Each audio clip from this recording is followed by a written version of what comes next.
depuis 2017, M. Patrice Talon avait déjà tourné dos aux intérêts béninois.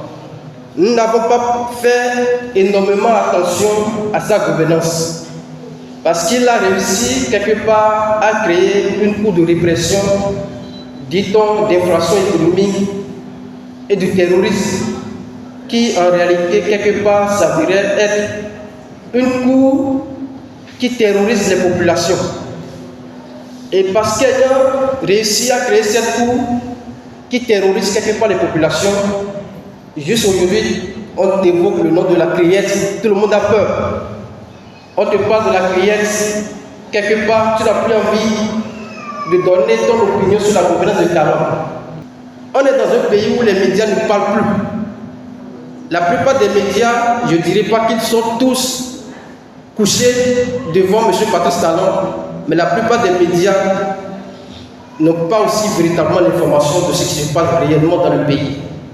Et il y a un discours de M. Patrice Talon que je voudrais vous convier, quand vous allez quitter ici, à aller écouter de façon religieuse, s'il vous plaît, pour mieux appréhender le contexte politique et géopolitique dans lequel nous nous retrouvons et dans lequel notre pays, le Bénin, se retrouve aujourd'hui, à l'arrivée de Macron ici au Bénin. Notre président fait un discours, je pense, de 6 minutes, un discours de haute portée, où il disait très clairement, si je peux faire son résumé, que ce que la France a gagné au Bénin de 2017 à 2022, elle ne l'a jamais gagné dans toute l'histoire, en tout cas pendant les 30 dernières années de l'histoire politique du Bénin, elle ne l'a jamais gagné. Ce discours nous dit tout déjà, et le contexte dans lequel nous nous retrouvons aujourd'hui nous dit encore tout. Le port de Cotonou, c'est l'un des ports les plus stratégiques de la sous-région. Et la France a tout intérêt à nous garder sous sa dépendance. Je ne veux pas monopoliser la parole, je voudrais juste nous demander, quand on va quitter ici, d'étudier encore beaucoup plus l'emplacement stratégique du port de Cotonou pour mieux comprendre la question de la drogue. Aujourd'hui, on fait tout possible pour nous empêcher de parler. On fait tout possible parce qu'il y a les intimidations. Le seul fait, la dernière fois, d'appréhender Kémy à l'aéroport, qui ne voyageait pas.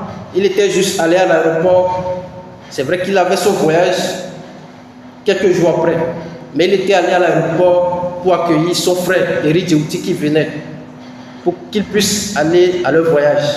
Le simple fait d'appréhender Kémy sous les ordres de Macron, parce que ce n'est pas que la volonté de Patrice Talon qui fait ces histoires-là, nous prouve à suffisance que ces gens-là, les joueurs venus, vont encore trouver plein de mécanismes pour nous terroriser. Mais je suis sûr d'une chose, ils ne pourront pas arrêter tous ceux qui sont dans cette salle. Ils ne pourront pas arrêter tous les Béninois. On est plus de 12 millions. On est plus de 12 millions. Ils ne pourront pas réussir. Moi, je crois. Je sais que Patrice Talon, le président, la puissance de l'État. Je sais ce qu'on appelle la puissance de l'État. Je ne parle pas en tant qu'ignorant. Je sais ce qu'on appelle la puissance de l'État. Je sais qu'il en a à suffisance et qu'il a fait tout possible pour se donner encore beaucoup plus d'influence quand on parle de puissance publique. Nous ne l'ignorons pas. Mais nous disons très simplement que la vérité est de notre côté et pour cela, il ne réussira pas à arrêter tous les Béninois. Peut-être qu'après ici, on va venir nous choper, il n'y a pas de souci. Mais je suis sûr d'une chose, vous n'allez pas réussir à arrêter tous les Béninois. Nous sommes en démocratie et nous ne soutenons pas en réalité les coups d'État. Mais nous disons que la souveraineté de nos États n'est pas négociée. La souveraineté de nos États, si, tant est que ce sont les militaires qui nous permettent quelque part d'avoir cette souveraineté. Mais qu'est-ce qu'on nous reproche? Nous voulons juste notre souveraineté, au fait, défendre notre souveraineté. Parce que sans la souveraineté du Bénin, il n'y aura jamais d'issue. Les gens vont venir nous dire plan Marshall, plan de lutte contre la corruption, l'emploi des jeunes. Il n'y aura jamais d'emploi des jeunes viable dans un processus monétaire comme le franc CFA. Jamais. Que personne ne nous chante plus cette histoire-là. Et pour finir, parce qu'on est dans un système aujourd'hui où Tout est possible. J'ai suivi la dernière fois des gens qui ont organisé une marche contre la guerre au Niger, il y a de là quelques jours. J'ai suivi tout le discours qu'ils ont tenu. Ils ne se sont pas adressés à la France. Ils se sont contentés que du nom de M. Patrice Talon. Patrice Talon va partir un jour. Nous serons encore là. Et aujourd'hui, nous ne devons plus laisser nos soi-disant opposants nous dire que le problème n'est que M. Patrice Talon. Moi, je ne fais pas partie de ceux qui pensent que le problème n'est que lui. On a fait partie, il y a une ironie, mais le système a perduré. Si aujourd'hui, on doit être dans une lutte politique, dans des dynamiques de front, je ne les ai pas retrouvés ici, je comprends quelque part pourquoi ils ne sont pas venus. Parce qu'ils estiment que sûrement ce front allait évoquer le nom de la France, qui quelque part ne les arrange pas. Et pour cela, il faut juste taper le nom Talon, et voler ce qu'on appelle la lutte dans laquelle nous nous retrouvons aujourd'hui. Moi, je voudrais nous prier de faire énormément attention. On ira ensemble, mais faisons beaucoup attention pour ne pas que cette lutte soit récupérée par des opportunistes qui n'ont jamais et au grand jamais, et qui ne le feront jamais. Ils ne vont jamais publiquement indexer la France dans cette lutte. Cette lutte, cette guerre qui va se dérouler sûrement, parce qu'ils sont déjà à un niveau très avancé dans cette histoire-là. Quel sera le premier coup de feu au Niger? Les Béninois ne seront pas épargnés. Si quelqu'un vous dit qu'on veut aller juste prendre Bazoum, comment on peut prendre Bazoum avec des armes au milieu d'une base militaire? Ce n'est pas possible. Et donc ce n'est pas Bazoum leur souci. Leur souci, c'est de créer la guerre de la sous-région pour justifier quelque part la présence militaire française à Kandi et un peu partout dans le nord du Bénin, mais aussi pour nous pousser à les autres. Et la lutte, elle sera gagnée. Si nous ne faisons pas attention à cela, ils vont nous voler encore cette lutte. Faisons beaucoup attention, comme ce qu'ils ont fait en 90 à la Merci. En avant pour les États-Unis d'Afrique, aujourd'hui et maintenant. En avant pour les États-Unis d'Afrique, aujourd'hui et maintenant. En avant pour les États-Unis d'Afrique, aujourd'hui et maintenant. Merci. Nous vivons, chers camarades, l'époque de la reconquête de la souveraineté des peuples africains. Nos grands-pères ont subi l'impérialisme international français en particulier sous deux formes,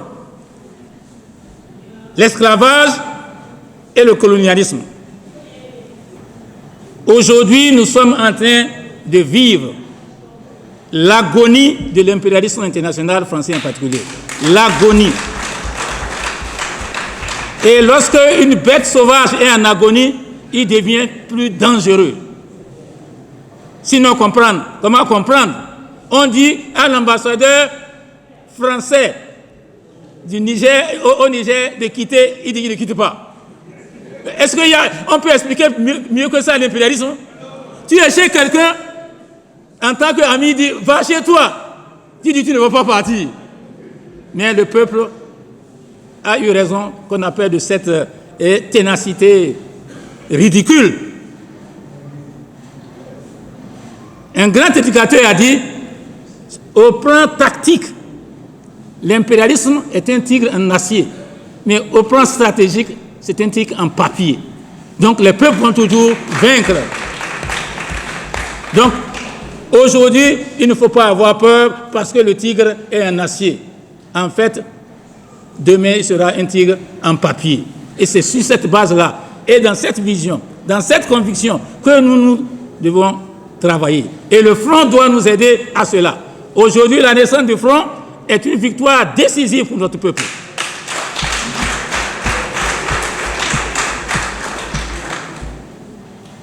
Parce que, qu'est-ce que dit le regretté Kwame Nkrumah? Il dit, je préfère être chef de quartier dans les États-Unis d'Afrique que d'être président du Ghana. Allahu Akbar. Il a raison aujourd'hui, parce qu'il sait que tout ça là, c'est des marionnettes. L'Afrique divisée, balkanisée, tous ces chefs d'État là, c'est des marionnettes. Or, avec les États-Unis d'Afrique, nos peuples vont parler d'égal à égal avec les autres nations du monde. Et c'est de ça qu'il est question. Donc nous devons, grâce à la naissance du front, travailler d'abord à l'interne, c'est clair, installer dans les 5295 villages et quartiers du Bénin des comités de base du front. Et à l'externe, au niveau des 54 États africains, installer dans chaque pays un comité national pour les États-Unis d'Afrique. Et vous allez voir, l'impérialisme va trembler et disparaître. Il y en a qui disent qu'ils ne sont pas encore prêts. Mais l'ennemi, lui, il est prêt. Même ce soir, il est possible qu'il déclenche une guerre. Alors, comment on peut dire qu'on n'est pas prêt alors que l'ennemi est prêt? Ça veut dire qu'on a déjà trahi la cause du peuple. Mais nous ne serons pas de cette partie. Nous n'allons jamais trahir notre peuple parce que nos peuples ont besoin de nous en tant que patriotes. Et c'est là la signification qu'on appelle du mot patriote et le front patriotique.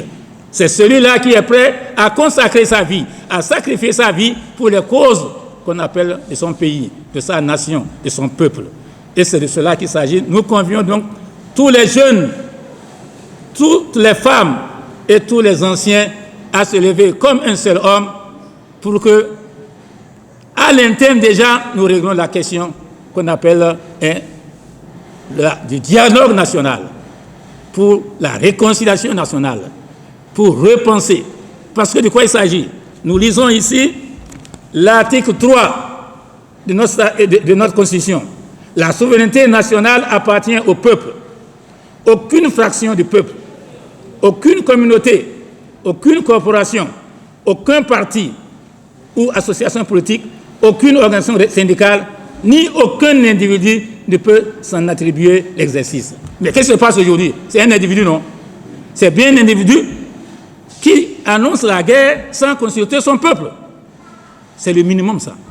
Pour nous montrer que nous avons une lutte d'abord à l'interne, c'est-à-dire rétablir la démocratie, rétablir donc qu'on appelle l'état de droit, avant de défendre la paix au Bénin, la paix au Niger, la paix dans le reste du monde. Je vous remercie.